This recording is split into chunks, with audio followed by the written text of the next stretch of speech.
మనం నిన్న ఒక వార్త చూసాం. విజయసాయి రెడ్డి రాజీనామా. రాజీనామా అంటే తప్పించుకోవడానికి దారి అనుకుంటున్నాడు. మొన్న వైఎస్ఆర్సీపీ గవర్నమెంట్లో అంతకంత అరాచకాలు చేసి మొత్తం ఆంధ్రప్రదేశ్ని మొత్తాన్ని నాశనం చేసి కాల్చేసి యాషెస్ని చూసి నవ్వే సాడిస్ట్ ఈ విజయసాయి రెడ్డి. నేను ఎందుకు ఈ మాట అంటున్నానంటే కొన్ని ఇన్సిడెంట్స్ ప్రతి ఒక్కరికి గుర్తు చేయాలి. ఎందుకంటే ఎంతోమంది మర్చిపోతూ ఉంటాం.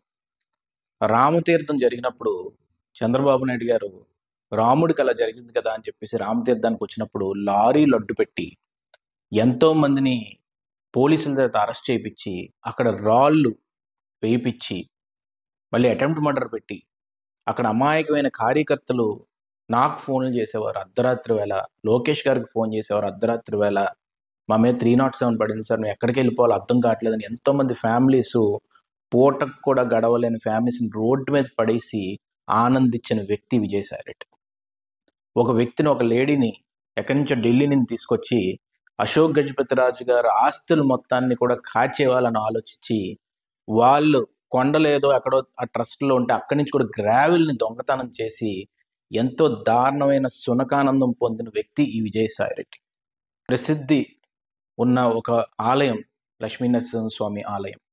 ఆ లక్ష్మీనరసింహస్వామి ఆలయం కూడా ఆ అమ్మాయి చేత వెంటనే దాన్ని లాక్కొని అశోక్ గజపతిరాజు గారిని హింసించి ఆయన్ని కొన్ని ఇనాగ్రేషన్స్ కూడా పిలవకుండా ఆయన బీపీని రేస్ చేసి ఏదో చేద్దామన్న ఆలోచనతో ముందుకెళ్ళేవే ఇంకా ఇప్పటికీ కూడా ఈ ఉత్తరాంధ్ర ప్రజానికం మర్చిపోలేరు. శనివారం వస్తే చాలు ఈ ఉత్తరాంధ్రలో ఏ గోడ పగులుతుందో, ఏ కాలేజీని ఎరక్కొడతావో, లేకపోతే నీ స్వర్ణ భారతి ట్రస్ట్లోంచి ఏ ఇండస్ట్రీస్ దగ్గర నుంచి డబ్బులు తీసుకోవాలో ఈ ఆలోచన విధానంతో దొంగతనం చేసేవి ఇక్కడ వనరులను కానీ ఇక్కడ భవిష్యత్తును కానీ ఉత్తరాంధ్ర ప్రజానికాన్ని మొత్తం అది ఇప్పటికీ కూడా జనాలు ఇక్కడ మర్చిపోలేరు. ఇక్కడ దస్పల్లా హిల్స్ అంటే ఎప్పటి నుంచి ఒక రాజరికంగా కొంతమందికి వచ్చిన ఆస్తిని వాళ్ళ పీక మీద కూడా కత్తి పెట్టి అగ్రిమెంట్ రాయించుకొని నీ అల్లుడిని, కూతుర్ని అందరినీ కూడా విశాఖపట్నంలో ఎలా సెటిల్ చేద్దాం అనుకున్నావో ఇప్పటికీ కూడా మర్చిపోలేరు. ఇక్కడ వాల్టైర్ క్లబ్ మీద ఒక సిపిని పంపించి, కమిషనర్ ఆఫ్ పోలీస్ని, అక్కడ ఒక కమ్యూనిటీని కూడా పేక మీద కత్తి పెట్టి బెదిరిద్దాం అనుకున్నావే ఆ దారుణాలు కూడా ఇప్పటికీ కూడా మర్చిపోలేరు. ఇప్పటికీ నాకు గుర్తు, నలంద కిషోర్ అనే వ్యక్తిని ఒక కోవిడ్ హై టైంలోని, కోవిడ్ ఎక్కువ ఉన్న టైంలో కూడా నువ్వు జీప్ ఎక్కించి ఒక వాట్సాప్ ఫార్వర్డ్ చేశారని చెప్పి కర్నూలు వరకు కూడా ఉదయం 3:30కి తీసుకెళ్ళిపోయి ఆయన కూడా ఆ కోవిడ్ వచ్చిన తర్వాత చనిపోయారు. అది కూడా ఇప్పటికొచ్చి ఎవరు మర్చిపోలేదు. ఆఖరికి కళా వెంకట్రావు గారిని అరెస్ట్ చేయించాం. అచ్చినాయుడు గారిని ఆ తర్వాత సర్పంచ్ ఎలక్షన్స్ అప్పుడు ఒక ఫోన్ కాల్ చేస్తేనే అరెస్ట్ చేయించి సబ్ జైల్లో వేయించాం. ఇవన్నీ కూడా ఎవరిని మర్చిపోతారు? ఎవరన్నా మర్చిపోతారా? ఈరోజు మళ్ళీ నీ అల్లుడి దగ్గరికి, నీ దగ్గరికి వచ్చేసరికి, కష్టం వచ్చేసరికి ఆ కష్టం నొప్పి నీకు తెలిసినట్టునే మళ్ళీ ఒక డ్రామా, రాజీనామా. ఈ డ్రామా ఎందుకు అంటున్నానంటే ఇవాళ సాక్షిలోని అక్కడ ఈ వ్యక్తి ఎందుకు రాజీనామా చేశాడో అర్థం కావట్లేదు, ఎందుకు జగన్మోహన్ రెడ్డిని మోసం చేశాడో అర్థం కావట్లేదు, ఇలాగా చాలా నెమ్మదిగా ఇదిగా మాట్లాడుతున్నారు. షర్మిలమ్మ వెళ్ళిపోతున్నప్పుడు ఎవడో మాట్లాడలే, ఇప్పుడు విజయసాయి రెడ్డి వెళ్ళిపోతుంటే మాట్లాడుతున్నారు. ఈరోజు ఎంత దారుణం ఏంటంటే ఈ విజయసాయి రెడ్డి ఈ 3 జిల్లాల్లోని నాయకులను హింసించడమే కాదు, అత్యంత ప్రసిద్ధి కాంచిన విద్యాలయాల్ని, గీతం విద్యాలయం సాటర్డే వచ్చింది ఒకరోజు, మార్నింగ్ లెగిసిన వెంటనే ఆ గీతం గోడంతా పగలు కొట్టేసి ఒక ఆనందం, దాన్ని తీసుకెళ్లి జగన్మోహన్ రెడ్డి గారికి చూపెట్టాలి. దాని పక్కనే ఉన్న బే పార్క్ ఒక వెల్నెస్ సెంటర్ అవుతే ఆ బే పార్క్ని కూడా ఎవరికో గిఫ్ట్ ఇవ్వడానికి అని చెప్పి అది కూడా ట్రాన్సాక్షన్ జరిగింది. అది కూడా బయటకు రావట్లా. కాకినాడ పోర్ట్ ఒకటే మాట్లాడుతున్నారు, బే పార్క్ ట్రాన్సాక్షన్ కూడా ఎవరో చేశారు. కోవిడ్లో కొన్ని హెల్ప్ల కోసం అని అది క్విట్ ప్రోకో కింద మన బే పార్క్ని కూడా లాక్కున్నారు. తర్వాత ఋషికొండ మీద కన్స్ట్రక్షన్ అప్పుడు కూడా ఈ మహానుభావుడు ఇన్వాల్వ్ అయ్యాడు. ఇన్ని వనరులు కాచేసిన తర్వాత సీ పోర్ట్ అనే ఒక కంపెనీ కూడా పెట్టుకొని ఆ కంపెనీలో మళ్ళీ వాళ్ళ కూతుర్ని ఫస్ట్ పెట్టి మళ్ళీ తర్వాత తీసుకొచ్చి ఇవన్నీ చేసినప్పుడు ఆ శరత్ చంద్రారెడ్డి ఈ లిక్కర్ కేసు అవుతున్నప్పుడు కూడా ఇదే మాట అన్నాడు. ఏమన్నాడంటే చంద్రబాబు నాయుడు గారు, నాకు చంద్రబాబు నాయుడు గారు బంధుత్వం ఉంది ఇవన్నీ చెప్పి అప్పుడు కన్ఫ్యూజ్ చేయడానికి ట్రై చేసి, అలాంటి కొన్ని సమయాల్లో కూడా చంద్రబాబు నాయుడు గారు పక్కన కూర్చొని మాట్లాడదామని ట్రై చేసి ఇవన్నీ కూడా బయటికి కన్ఫ్యూజన్ తీసుకురావాలి, ఫస్ట్ జనాల్ని కన్విన్స్ చేయడం, లేకపోతే బెదిరించడం, తర్వాత కన్ఫ్యూజ్ చేయడం. ఈ విధంగా చేసి రాజకీయాన్ని ముందుకు తీసుకెళ్ళిన అత్యంత దారుణమైన వ్యక్తి, బ్రోకర్ అయిన వ్యక్తి ఈ విజయసాయి రెడ్డి అని చెప్పి క్లియర్ కట్గా నేను చెప్పదలుచుకున్నాను. ఎందుకంటే నేను ఎందుకు ఇంత బల్లగుద్ది మాట్లాడుతున్నానంటే, ఈరోజు ఇలాంటి వ్యక్తులు రాజకీయాల్లో ఉండకూడదు. విశాఖపట్నం వచ్చి ఏదో ఒక స్ట్రీట్లో చిన్న పాదయాత్రలా చేసి తన జీవితాన్ని ఏదో నేను విశాఖపట్నానికి నేను అంకితం అవ్వబోతున్నానని చెప్పి ఒక బొమ్మను చూపెట్టి దాని ద్వారా విశాఖపట్నంలో ఉన్న వైఎస్ఆర్సీపీ నాయకులు అవ్వచ్చు, ఏ నాయకులైనా అవ్వచ్చు, వాళ్ళందరినీ కూడా తన కాళ్ళ దగ్గర కూర్చోపెట్టుకొని వాళ్ళు ఆత్మాభిమానాన్ని కూడా దించేసి వాళ్ళు కొంతమందిని హింసించి, వైఎస్ఆర్సీపీలో ఉండే వాళ్ళని కూడా హింసించి, ఇక్కడ బూతుల సంస్కృతిని నేర్పించి, ఎక్కడెక్కడో దాగి ఉన్న మూలలో ఉన్న ఒక లేడీస్ని కొంతమందిని బూతులు మాట్లాడిపించి, స్క్రిప్ట్లు ఇచ్చి మాట్లాడిపించి, ఇంత దారుణమైన సంస్కృతిని ఉత్తరాంధ్రలో తీసుకొచ్చిన వ్యక్తివి నువ్వు. శ్రీకాకుళంలో కానీ, విజయనగరంలో కానీ, విశాఖపట్నం డిస్ట్రిక్ట్లో కానీ ఎక్కడా కూడా ఎప్పుడన్నా అవతల పార్టీ ఏ పార్టీ వాళ్ళన్నా రాజకీయం వరకు రాజకీయంగా ఉండేవారు. తర్వాత ఉంటే వాళ్ళ పెళ్ళిళ్ళకి కానీ దానికి వెళ్ళేవారు. కానీ నీ వల్ల ఇప్పుడు ఎంత లైన్ నువ్వు గీసావంటే ఈరోజు ఎవరెవరికి మాటలు లేవు, ఎవరెవరికి ఏమీ లేదు, శత్రుత్వాలు ఎక్కువైపోయి ఇక్కడ ఫ్యాక్షన్ మొదలుపెట్టావు, ఇక్కడ బూతులు మొదలుపెట్టావు, ఇక్కడ కబ్జాలు మొదలుపెట్టావు, ఫ్యాక్టరీల్లోంచి డబ్బులు దోచేయడం మొదలుపెట్టావు. ఆఖరికి మన సిఎంఆర్ సంస్థ అవ్వచ్చు, ఇప్పుడు బే పార్క్ గురించి చెప్పిన ఆ సంస్థ అవ్వచ్చు, ఇలాగా ఈ స్వర్ణ భారతి ట్రస్ట్కి ఫార్మాస్యూటికల్ కంపెనీస్ నుంచి కూడా ప్రతి ఒక్కరి దగ్గర నుంచి కూడా నువ్వు డబ్బులు దొబ్బావు. ఈరోజు కాకినాడ పోర్టుకు వచ్చేసరికి కాకినాడ పోర్టు మీద ఎంక్వైరీ ప్రోబ్ చేస్తారని చెప్పేసరికి ఆ ఎంక్వైరీ వచ్చేస్తుంది, మేము కాంప్రమైజ్ అయిపోతాం, నేను రాజీనామా చేసేస్తున్నాను, నేను ఒక్క 5 సంవత్సరాలు నువ్వు బాణాలు ఎదుర్కోలేకపోతున్నావే, 5 సంవత్సరాలు కష్టాన్ని ఎదుర్కోలేకపోతున్నావే. మీ పార్టీ కార్యకర్తలే మొత్తం కష్టపడి ఈ 5 ఏళ్ళు చాలా మంది మొన్న అరెస్టులు అయినా కూడా వాళ్ళైనా కనీసం ధైర్యంగా నించున్నారే, నువ్వెందుకు ధైర్యంగా ఉండలేకపోతున్నావు? మేము 5 సంవత్సరాలు ఎన్ని కేసులు అనిపించాం, ఎన్ని మానసిక బాధలు అనిపించాం. ఉదయం 2 గంటలకి 3 గంటలకి పోలీసులు వచ్చి మా తలుపులు తట్టి వచ్చి మా ఇల్లులు పగలు కొడతానన్నా కూడా మేము భయపడలేదే, రొమ్ము విరిచి నిలబడ్డామే. అది ఇచ్చిన ధైర్యం ఎవరు? తెలుగుదేశం పార్టీ జెండా మాకు ఇచ్చిన ధైర్యం. పుట్టిన దగ్గర నుంచి ఇప్పుడు దాకా పార్టీలు మారకుండా చచ్చినా కూడా ఇదే పార్టీలో ఉంటాం, ఇదే జెండా కప్పుకొని సస్తామని చెప్పిన ఫ్యామిలీస్ ఇక్కడ ఉత్తరాంధ్రలో ఎన్నో ఎన్నో ఎన్నో ఉన్నాయి.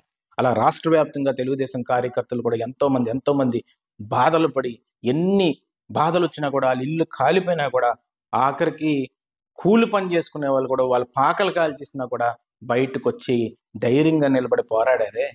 ఈరోజు నువ్వు నీ మొహాన్ మళ్ళీ సైరారెడ్డి ఇవన్నీ మాట్లాడుకొని ఈరోజు Jaganmohan Reddy right hand left hand అని చెప్పి ఈరోజు డ్రామాలాడి, నువ్వు జగన్మోహన్ రెడ్డి డ్రామాలాడి, ఈరోజు ఇన్ని డ్రామాలు, ఇన్ని రాజీనామా అని చెప్పి డ్రామాలాడి నువ్వేదో బతికిపోతావని నువ్వు అనుకుంటున్నావేమో.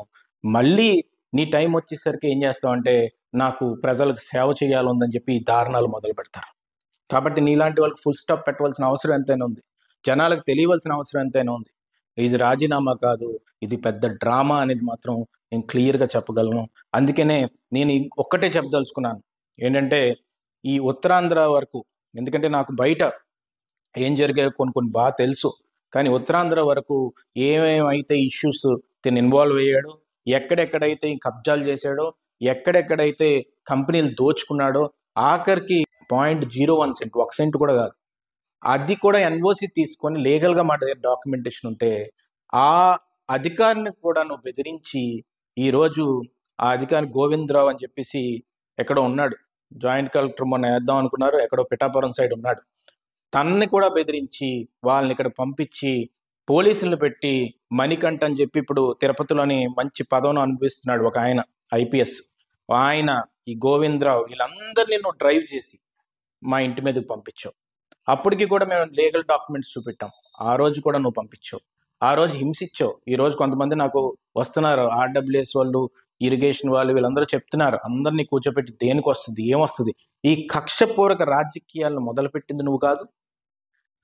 ఈరోజు అందుకే నేను చెప్తున్నాను, ఎంతో మందిని మానసికంగా క్షోభకు గురి చేసి ఉదయం అయ్యన్న పాత్రి గారిని 3:30కి అరెస్టులు చేసి మాకు హైదరాబాద్లోని ఒక వ్యక్తిని పంపించి మొన్న కూడా ప్రెస్ మీట్ పెట్టి మళ్ళీ అయ్యన్న పాత్రి గారిని ఒక విషయంలో తిట్టాం. ఒక ప్రెస్ మీట్ పెట్టి చంద్రబాబు నాయుడు గారిని అంటావు నువ్వు. ఏమని? మళ్ళీ గవర్నమెంట్ రాకపోదా ఆ టైంలో నువ్వు కాని ఉంటే అంట. నీకు మాటలు ఎలాగ వస్తున్నాయి అలాగా ఒక అధినాయకుడిని అనడానికి? చంద్రబాబు నాయుడు గారిని అనడానికి ఆ మాటలు ఎందుకు వస్తున్నాయి? ఆ వ్యక్తి ఉంటే నిన్ను అరెస్ట్ చేయిస్తాను అని.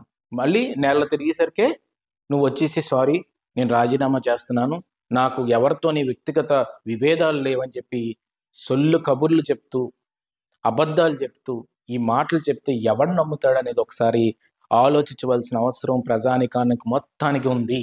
మన వనరుల్ని వాళ్ళు తీసుకున్నారు, మన డబ్బుని దోచుకున్నారు, మన నాయకుల్ని అతి దారుణమైన స్థితిలో చూశారు, ప్రతి ఒక్కరిని హింసించారు, ప్రతి ఒక్కరిని కాలుతో తొక్కారు. ఇంత చేసే కూడా రాజీనామా చేస్తున్నాడంట, వెళ్ళిపోతున్నాడు రాజకీయాలకు భయపడి అని అనుకోవడం మన అమాయకత్వం. వీళ్ళు చేసిన ప్రతి దారుణానికి, వీళ్ళు చేసిన ప్రతి విషయాన్ని, ఏదైతే దొంగతనాలు చేశారో అవన్నీ కూడా వెలుగులోకి తీసుకొచ్చి దానికి వీలైతే నేనే కంప్లైంట్ ఇద్దాం అనుకుంటున్నాను పర్సనల్గా. ఎందుకంటే ఎవడన్నా మాట్లాడితే ఏదన్నా వీళ్ళు రాజీనామాలు చేసేస్తారా, కొంతమంది పొలిటికల్ డ్రామాలు చేస్తుంటారు. ఇవన్నీ కాదు, దీన్ని ప్రజా కోర్టులోని వీళ్ళని నిలబెట్టవలసిన అవసరం ఎంత. లేకపోతే ఏమవుతుందంటే ఈ ఉత్తరాంధ్రకి ఇష్టం వచ్చినట్టు వచ్చి నేను నెల్లూరు నుంచి వచ్చాను, నన్ను ఇక్కడ రాజకీయం చేద్దాం అనుకుంటున్నాను, మీకు మంచి చేద్దాం అనుకుంటున్నాను అంటే ఇక్కడ పుట్టినోడికి ఆ సత్తా ఉండదండి. వచ్చి మళ్ళీ దొంగతనాలు చేసి వెళ్ళిపోవడం. కాబట్టి మళ్ళీ దాని తర్వాత వెళ్ళి నెల్లూరులో పోటీ చేసి డిపాజిట్లు లేకుండా పోయారు. కాబట్టి నేను చెప్తున్నాను, ఇది జగన్మోహన్ రెడ్డి పార్టీ మొత్తం భూస్థాపితం అవ్వబోతుంది అనే దానికి ఇదొక ఉదాహరణ. రేపు ఉదయం ఇలాంటి నాయకులందరూ కూడా జగన్మోహన్ రెడ్డికి బాయ్ బాయ్ చెప్పేసి వెళ్ళిపోతారు. వెళ్ళిపోయిన తర్వాత మొత్తం బీసీలు కూడా మొత్తం వెళ్ళిపోయే పరిస్థితి ఉంటుంది, అందరూ వెళ్ళిపోయే పరిస్థితి ఉంటుంది, అన్ని వర్గాల వాళ్ళు కూడా జగన్మోహన్ రెడ్డి పార్టీ నుంచి వెళ్ళిపోయే పరిస్థితి ఉంటుంది. వాళ్ళందరికీ కూడా ఎవరైతే మంచి చేశారో వాళ్ళకి సమాజానికి ఉపయోగపడతారు, నేను కాదను. కానీ ఎవరైతే చెడు చేసి ఈ రాజకీయాల్ని, వ్యవస్థని, మొత్తం వనరుల్ని, ప్రజా జీవితాన్ని, భవిష్యత్తుని చెడగొట్టారో వాళ్ళందరికీ నేను చెప్తుంది ఏంటంటే మీరు తప్పించుకోలేరు.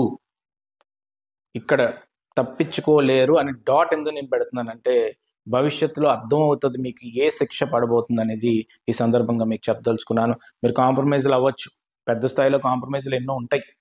ఏంటి, ఒక ఇండస్ట్రియలిస్ట్ ఇంకో ఇండస్ట్రియల్ పరిచయాలు ఉంటాయి కాబట్టి అలా కూర్చుపోయి కాంప్రమైజ్లు అయిపోతారు. కానీ ఎవరన్నా కానీ నీకు కరెక్ట్ మొగుడు దొరికితే నువ్వు కాంప్రమైజ్ కూడా అవ్వలేవు. కాబట్టి నేను చాలా డీప్గా డిగ్ చేసి ఈరోజు మొత్తం అందరినీ నేను కోరుకుంటుంది ఏంటంటే వైజాగ్లో కానీ, విజయనగరంలో కానీ, శ్రీకాకుళంలో కానీ మీకు ఏ నష్టం వచ్చినా కానీ ఈ విజయసాయి రెడ్డి ద్వారా వాళ్ళ మీద సిఐడికి కానీ సిబిఐకి కానీ కేసు వేయవలసిన అవసరం ఎంతైనా ఉంది, కంప్లైంట్లు వేయవలసిన అవసరం ఎంతైనా ఉందని చెప్పి ఈ సందర్భంగా మీకు సవినీయంగా మనం చేసుకుంటూ